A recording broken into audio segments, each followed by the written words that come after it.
So, hello Hasik, once again a very good morning to you. Welcome to our science class. आज हम लोग science में अपना पढ़ने चल रहे हैं सन, अर्थ और मून के बारे में। तो हम लोगों ने सोशल साइंस का पहला चैप्टर कवर किया जिसमें हम लोगों ने प्राउड किया अपने लीजेंड्स पे, जाना कि ऐसे कौन से काम करने चाहिए जिससे आप याद किए जाएं भविष्य में भी। उसके बाद आज हम लोग पढ़ने चल रहे हैं साइंस में अपना chapter the sun, earth and moon. तो कंसंट्रेट होकर के बहुत ही अच्छे तरीके से समझिए जिससे सारी चीज़ें क्लियर हो सके और शाम को कोई दिक्कत ना हो कोई भी चीज़ बताने के लिए। ठीक है, तो चलते हैं अपने चैप्टर की तरफ, लाइन बाय लाइन डिस्कस करते हैं हर एक वर्ड को। ठीक है भाई, तो चला जाए अपने चैप्टर की तरफ, the sun, earth and moon.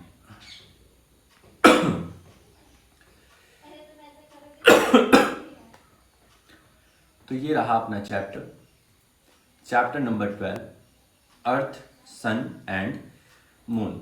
इस चैप्टर में हमें डिस्कस क्या क्या चीजें करनी है उसको देखते हैं। तो पहला टॉपिक रहेगा sun, moon, surface of the moon, condition of the moon, moon landings, phases of the moon, eclipses, lunar eclipses, solar eclipses और लास्ट रहेगा मैन मेड सैटेलाइट्स। तो पूरा का पूरा चैप्टर आज नहीं कवर करेंगे। इस पूरे चैप्टर को दो पार्ट में डिवीजन करने चल रहे हैं हम। तो आज हम लोग डिस्कस करेंगे शुरू के 6 टॉपिक्स, टोटल 10 टॉपिक्स हैं। तो शुरू के 6 टॉपिक्स कवर करेंगे क्योंकि छोटे छोटे टॉपिक्स हैं, मुश्किल से 5-5 लाइन के टॉपिक्स हैं, इस वजह से आज 6 और बाकी के 4 टॉपिक्स कल डिस्कस करके ये चैप्टर हम लोग कल कंप्लीट करेंगे।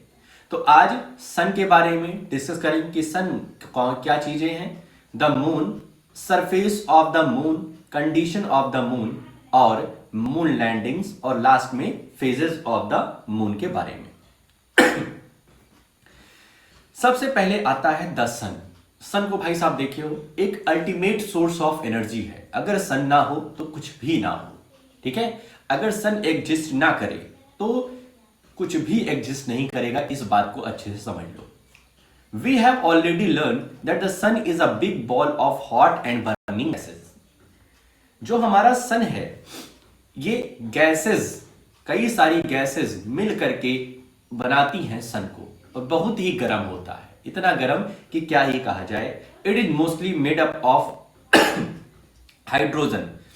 Hydrogen continuously gets converted to helium. ये जो सन है इसमें मोस्टली जो गैस पाई जाती है वो हाइड्रोजन होती है और हाइड्रोजन लगातार कन्वर्ट होती रहती है हीलियम गैस में। The process results in the emission of huge amount of heat and light energy. और ये हाइड्रोजन से जो हीलियम का बनने का जो प्रोसेस होता है भाई साहब, इसमें बहुत सारी हीट और लाइट एनर्जी रिलीज होती है। उसी से हमको यहां तक, इतने दूर हम बैठे हुए हैं सन से, तब भी हमें उसकी गर्माहट का एहसास होता है, तब भी हमें गर्मी लगती है इतनी ज्यादा। The energy of the sun is called solar energy. Solar energy क्या होता है तो बता दोगे, सन से मिलने वाली एनर्जी को हम लोग सोलर एनर्जी कहते हैं। तो ये अपना पहला टॉपिक यहां खत्म होता है। फिर आते हैं मून के बारे में बात। ठीक है, सूरज को दादा कहा गया है और चंदा को मामा कहा गया है। ठीक है, बहुत सारी लोरियां सुने होगी चंदा मामा की। तो चंदा मामा के बारे में हम लोग पढ़ते हैं, क्या है। The moon is a natural satellite of the अर्थ। जो मून है वो हमारे अर्थ की नेचुरल सैटेलाइट है। नेचुरल मतलब जो कि नेचर ने बनाई है, मैन ने नहीं बनाई है। और सैटेलाइट का क्या मतलब, बहुत ध्यान से समझो भाई हाजिक भाई, क्योंकि समझोगे तभी बता पाओगे शाम को, नहीं तो फिर दिक्कत बन जाएगी। सैटेलाइट का मतलब होता है a satellite is an object that revolves around a planet. Satellite हम उसको कहते हैं जो कि प्लैनेट के अराउंड मूवमेंट करे, प्लैनेट के अराउंड घूमने का काम करे, तो उसको सैटेलाइट कहते हैं। जैसे ये देख रहे हो, ये एक हमारा मोबाइल फोन है और ये क्या है, ये एक पेन है। ठीक है, तो पेन क्या करे, इसके चारों तरफ घूमना शुरू कर दे, इसके चारों तरफ घूमना शुरू कर दे, तो हम ये कहेंगे कि ये पेन जो है ये इस मोबाइल की सैटेलाइट है, इस मोबाइल की सैटेलाइट है पेन, क्योंकि इसके चारों तरफ घूम के देख रही है कि आखिर मोबाइल में चल क्या रहा है। उसी तरीके से मून भी जो है वो हमारे अर्थ के चारों तरफ घूमती रहती है, ठीक है। The moon orbits the earth at a distance of about 3,84,400 kilometre.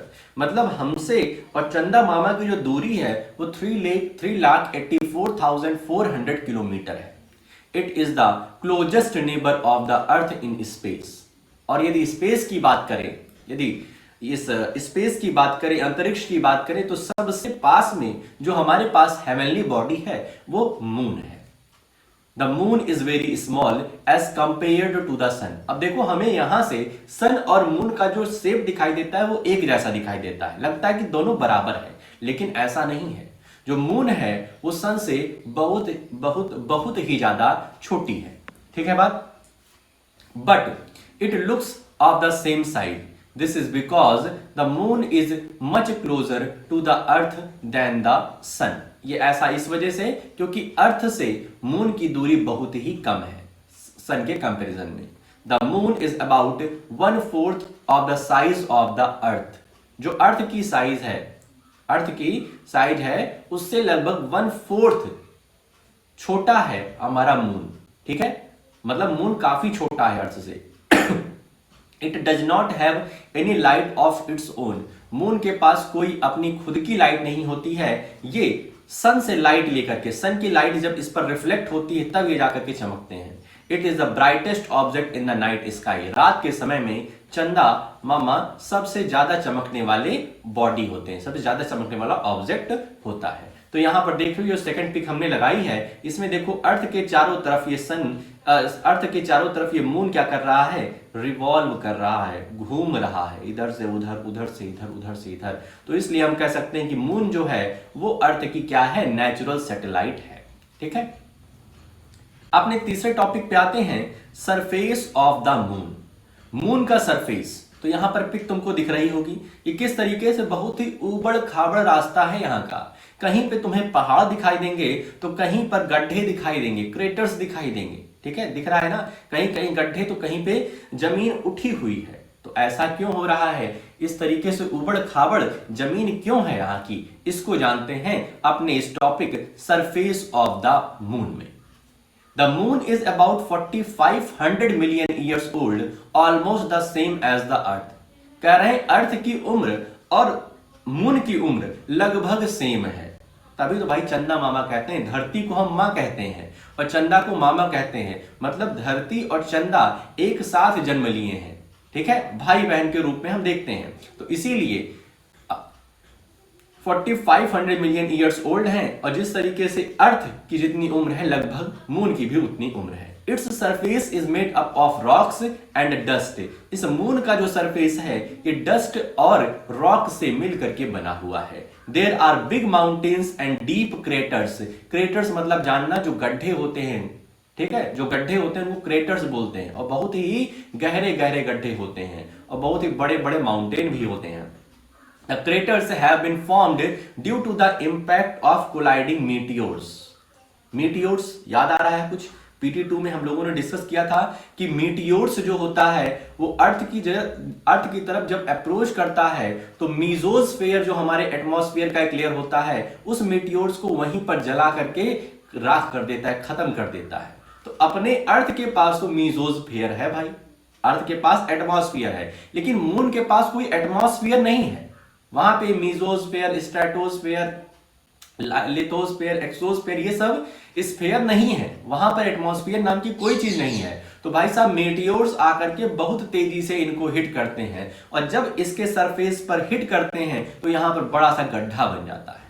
बात समझ में आ रही है ना कि क्यों मेटियोर्स यहां पर हिट कर पा रहे हैं? क्योंकि इसके पास एटमॉस्फेयर नहीं है। अर्थ को क्यों नहीं हिट कर पा रहे हैं? क्योंकि अर्थ के पास एटमॉस्फेयर है। तो एटमॉस्फेयर को एक बार थैंक्स बोल दो इसी बात पे, क्योंकि मीटियोर्स हमारे अर्थ को यदि हिट करता तो भाई साहब यहाँ पे लंबे लंबे गड्ढे बन जाते और जो उस गड्ढे में भाई साहब अगर उधर कोई इंसान रहता तो वो भी खत्म हो जाता। तो thanks to atmosphere there is no water on the moon surface. और सरफेस जो मून का सरफेस है वहां पर पानी नहीं है, अभी तक की खोज में पानी वहां पे अभी नहीं मिला है। तो इस तरीके से हमारे मून का सरफेस है, ठीक है। एक GIF लगाए हैं, लाइव इमेज चलती रहती है, ठीक है। तो इसको देख करके भाई साहब अच्छे से एंजॉय करिए। Condition of the moon. अब मून की कंडीशन क्या है, वहां पर क्या रहने लायक है, वहां पे क्या चीज है क्या चीज नहीं है, ये इस स्लाइड में हम लोग देखने चल रहे हैं, ठीक है भाई। The moon has no air और वाटर। मून के पास कोई एयर कोई वाटर नहीं है। अब भाई साहब बताओ, बिना एयर वाटर के क्या जिंदा रह लोगे, कहां ही जिंदा रह पाओ, ठीक है। तुमको लग रहा नहीं सर हम 30 मार खा हैं, हम रह लेंगे, तो भाई साहब कुछ देर के लिए अपनी नाक और मुंह बंद कर लो, पता चल जाएगा कि एयर की कितनी इंपॉर्टेंस है। और वाटर, 2 दिन पानी ना पियो, शरीर क्या होने लगती है, डोलने लगती है, चक्कर आने लग जाता है। There is no life on the moon, there is no atmosphere to block the heat of the sun.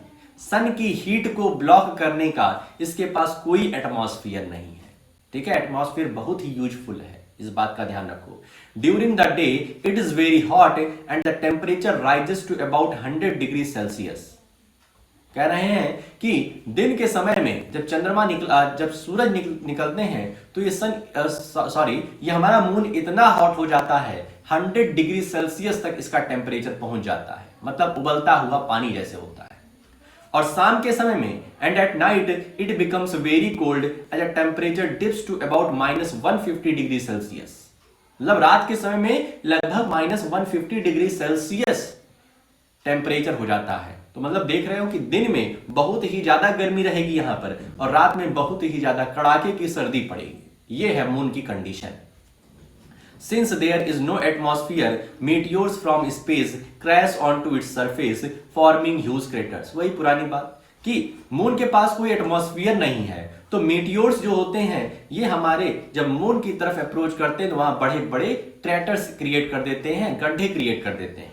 The absence of air does not allow sound to travel on moon. और सबसे अहम बात है, मान लीजिए वहां 2 इंसान चले जाएं, वो एक दूसरे से बात करना चाहें तो बात नहीं कर सकते हैं। क्यों? क्योंकि वहां पे आप बोलेंगे तो आपकी आवाज सामने वाले पर्सन के पास नहीं पहुंच पाएगी, क्योंकि वहां पर एयर नहीं है, ठीक है। मतलब हम बोल रहे हैं, तुम सुन रहे हो, इसके पीछे एयर की बहुत ही बड़ी इंपॉर्टेंस है। अगर एयर ना हो तो साउंड ट्रैवल ही ना करे, साउंड एक स्थान से दूसरे स्थान जाए ही ना, ठीक है। समझ रहे हो बात को? इसलिए एयर को भी थैंक बोलो भाई साहब, क्योंकि जो साउंड है, कहोगे सर आज किसको किसको थैंक यू बोलना पड़ेगा, तो भाई साहब सोच लो, एयर ना होती तो क्या होता। तुम किसी से अपने मन की बात कह ही ना पाते, ठीक है, कि तुम्हें भूख लगी है, कि तुम्हें क्या खाना है, पिज्जा खाना है कि बर्गर खाना है, तो एयर को भाई थैंक यू तो बोलना पड़ेगा। समझ रहे हो बात को? तो हम तभी तब साउंड, ये जान लो, साउंड ट्रेवल करने के लिए एक मीडियम चाहता है। साउंड को ट्रेवल करने एयर चाहिए होती है, और वो है नहीं, तो फिर साउंड ट्रेवल नहीं करेगा। Only radio waves can travel on moon as they do not require any medium like air. बस रेडियो वेव्स, जैसे मोबाइल वगैरह का हम लोग इस्तेमाल कर सकते हैं, ठीक है। मोबाइल का इस्तेमाल क्या, जैसे वॉकी टॉकी होता है, ठीक है, उसका इस्तेमाल कर सकते हैं। जब ये एस्ट्रोनॉट वगैरह जाते हैं तो उसी वॉकी टॉकी का कुछ इस्तेमाल करते हैं। बाकी सोचोगे कि ऐसे हम लोग आम भाषा में बात कर ले, एक दूसरे से इस तरीके से बात कर ले, तो उस तरीके से बात नहीं होती है जिस तरीके से हम लोग अर्थ में कर पाते हैं, ठीक है। तो वहां पर कुछ ना कुछ इंस्ट्रूमेंट यूज होते हैं बात करने के लिए। Like earth moon also has gravity. जिस तरीके से अर्थ के पास ग्रेविटी है, ग्रेविटी का मतलब समझ लो कि कोई भी चीज तुम जब छोड़ते हो तो अर्थ अपनी तरफ क्या करती है, अट्रैक्ट कर लेती है, तुरंत अपनी तरफ खींच लेती है, ठीक है। तो उसी तरीके से मून के पास भी ग्रेविटी है, लेकिन कुछ कमजोर ग्रेविटी है। अर्थ की ग्रेविटी का 1/6 है, अर्थ की ग्रेविटी का 1/6 है मून पर ग्रेविटी। अब आते हैं मून लैंडिंग। बहुत ही शानदार चीज है कि मून पर लैंडिंग कैसे हुई। मून पर लैंडिंग कैसे हुई, ये देखो। सबसे पहला फुटप्रिंट जो मून की सरफेस पे बना, नील आर्मस्ट्रांग का ये बूट प्रिंट है, उनके जूते का प्रिंट है, ठीक है। और आज भी सुरक्षित है, आज भी वहां पर ये बूट प्रिंट बना हुआ है। सैटेलाइट से आज भी इमेजेस आती हैं, ये बूट प्रिंट बना हुआ है।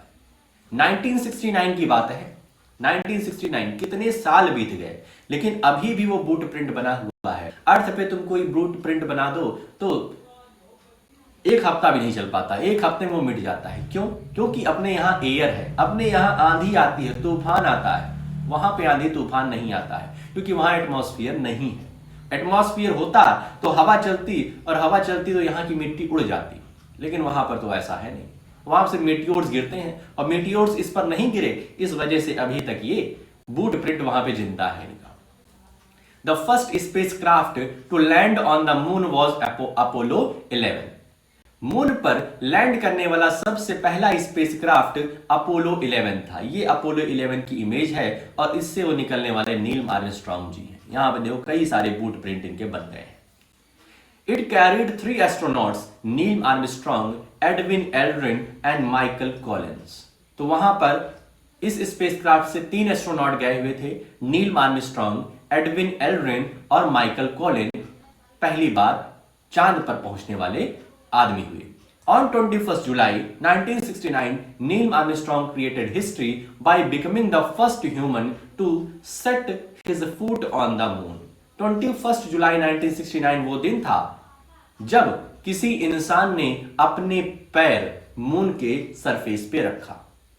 ठीक है, तो यहां पर देखो बूट प्रिंट का इमेज लगा दिया है भाई साहब। Neil Armstrong first word relayed from the moon were that's one small step for man, one giant leap for Mankind.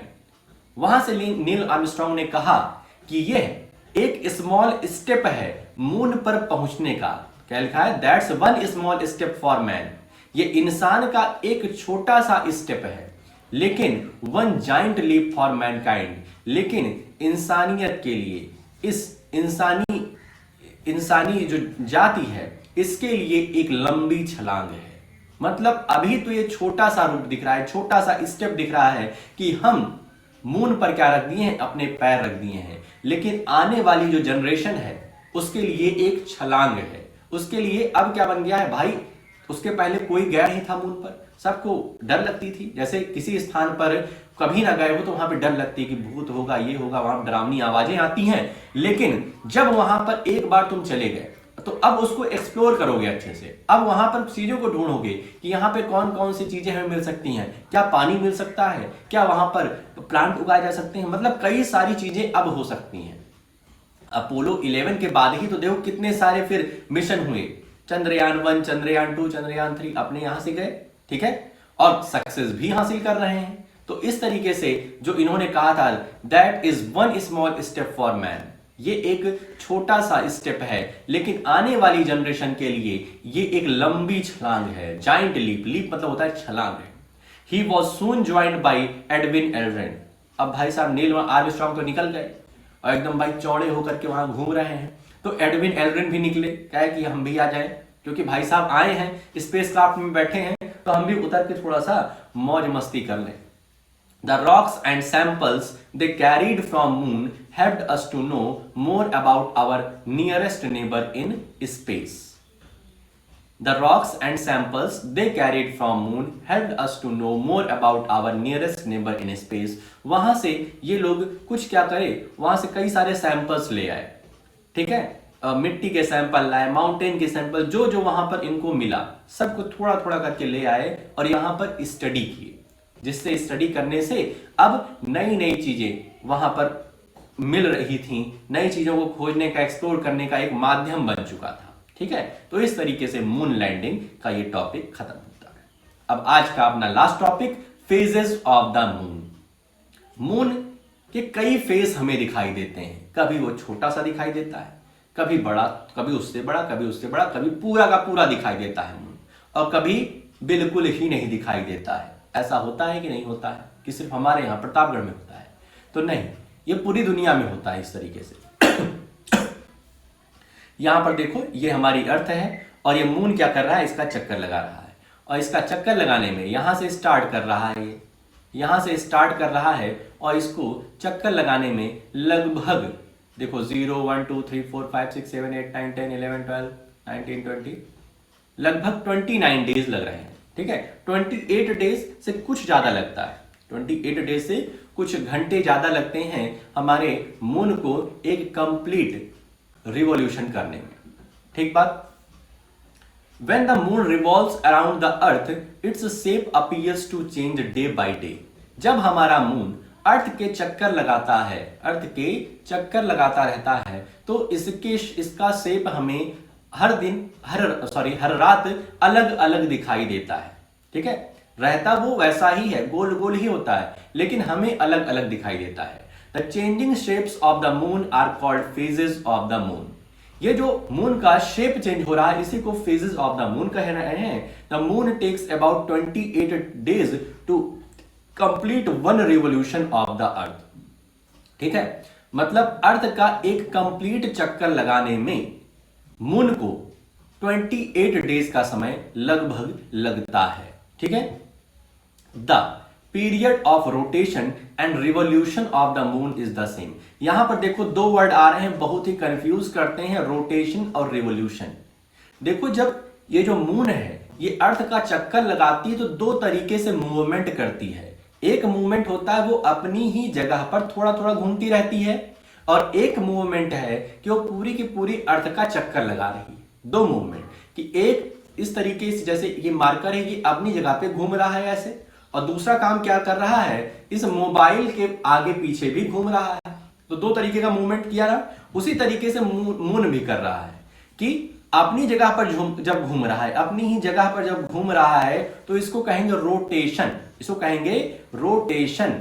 और जब ये अर्थ के चारों तरफ घूमेगा तब उसको कहेंगे रिवोल्यूशन। तो रोटेशन, एक कंप्लीट रोटेशन करने में भी इसको 28 डेज लग रहे हैं, और एक कंप्लीट रिवोल्यूशन करने में भी इसको 28 डेज लग रहे हैं। पीरियड सेम है। That is why we see only one face of the moon. इस वजह से हम मून का सिर्फ एक ही फेस देख पाते हैं। As the moon revolves around the earth, half of the moon receives sunlight. जब moon as the moon revolves around the earth, जब मून अर्थ के अराउंड रिवॉल्व करता रहता है तो हम सिर्फ और सिर्फ मून का आधा सरफेस ही सनलाइट रिसीव कर पाता है। अब जैसे हम तुम्हारे सामने बैठे हुए हैं, तुम हमारा आगे का चीज देख पा रहे हो ना, चेहरा देख पा रहे हो और कुछ यहां तक देख पा रहे हो, पीछे का बैकबोन हमारी नहीं देख पा रहे हो। उसी तरीके से सन और मून का भी किस्सा है। मून का जो सरफेस सन की तरफ है वहीं पर सनलाइट रिसीव हो रही है, पीछे की तरफ नहीं हो रही, पीछे की तरफ घनघोर अंधेरा है। Whereas the other half remains dark, पीछे वाला डार्क रहता है। Because of the difference in speed of rotation and revolution of the earth and the moon, we do not always see the entire lighted half of the moon. कह रहे हैं कि अर्थ का rotation revolution करने का जो टाइम पीरियड है और जो मून का रोटेशन रिवोल्यूशन करने का टाइम पीरियड है वो अलग अलग है। देखो इसके पहले हम क्या बताए थे कि मून का रोटेशन और रिवोल्यूशन, रोटेशन करना मतलब अपनी जगह पे घूमना, अपनी जगह पे घूम रहे हैं, एक चक्कर लगा रहे हैं 28 डेज में, पूरे अर्थ का चक्कर लगा रहे हैं 28 डेज में। ठीक है, वो सेम है। लेकिन अर्थ की बात करेंगे, अर्थ और मून की बात करेंगे तो इनके घूमने की जो स्पीड है अर्थ की और मून की, इसमें क्या है, डिफरेंस है। तो इस डिफरेंस की वजह से हम मून का सिर्फ आधा हिस्सा ही देख पाते हैं, पीछे का हिस्सा नहीं देख पाते हैं। ठीक है, most of the time we can only see a part of a bright side of the moon. Because of this the moon appears to change shape. इस वजह से हमको ये दिखाई देता है या अपीयर होता है कि मून क्या करता है, अपना शेप चेंज करता रहता है, लेकिन ऐसा है नहीं। मून का शेप गोल का गोल ही है। The different shapes of the moon as seen from the earth are called the phases of the moon। ये जो different shape दिखाई दे रहा है मून का, इसी को हम कहते हैं phases of the moon, कि मून के कई सारे चेहरे हैं। ठीक है, समझ में आ गया। तो ये अपना छोटा सा प्यारा सा टॉपिक रहा। शुरू के 6 टॉपिक्स हम लोग डिस्कस किए आज। ठीक है, तो अब तुम्हारा काम क्या रहेगा भाई साहब, तो अब तुम्हारा काम रहेगा जितना हमने पढ़ा दिया है उसकी रीडिंग कर लेना, जो डिफिकल्ट वर्ड्स हैं नहीं आ रहा है समझ में उसको अंडरलाइन कर लेना, प्लस जितना भी हमने पढ़ा दिया है उसका एक्सप्लेनेशन रिकॉर्डिंग फॉर्म में कर लेना। ठीक है, शाम को मत बताना, रिकॉर्डिंग फॉर्म में करके हमें 7 बजे तक भेज देना। ठीक है, जो नहीं आएगा उस समय उसको पूछना, लेकिन उसके पहले जो चीजें तुमको आ गई हैं उसका एक्सप्लेनेशन करके हमें भेज देना। तो आज के लिए अपने इस वीडियो में हम लोग इतना ही रखते हैं, मिलते हैं नेक्स्ट वीडियो में। ओके।